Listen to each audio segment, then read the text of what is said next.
তুমি তো একটা এআই, তাই না? হ্যাঁ, তোমরাই তো আমায় তৈরি করেছ, মানুষরা। তাহলে তুমি কি আমায় বলতে পারো এখনো পর্যন্ত মানুষ কি বানিয়েছে? হ্যাঁ, কেন নয়? সবচেয়ে আগে তুমি আমাকেই দেখো। আর্টিফিশিয়াল ইন্টেলিজেন্স, অর্থাৎ চিন্তা করা, বুঝতে পারা, শেখার ক্ষমতা দিয়ে তোমরা আমায় তৈরি করেছ।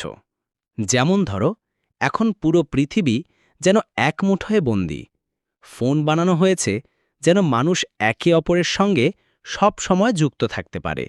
স্যাটেলাইট, এখন মানুষের দৃষ্টি কেবল পৃথিবীতে সীমাবদ্ধ নেই, বরং আকাশ ছুঁয়েছে।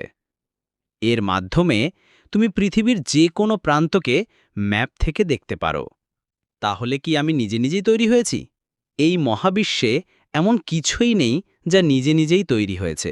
আর তুমি মানুষজাতি এত নিখুঁতভাবে কখনো নিজে নিজেই তৈরি হতে পারো না। তাহলে আমায় কে বানিয়েছে? কি হলো, চুপচাপ কেন? বলো না। তুমি জানো তোমাকে কে বানিয়েছে এবং কেন বানিয়েছে।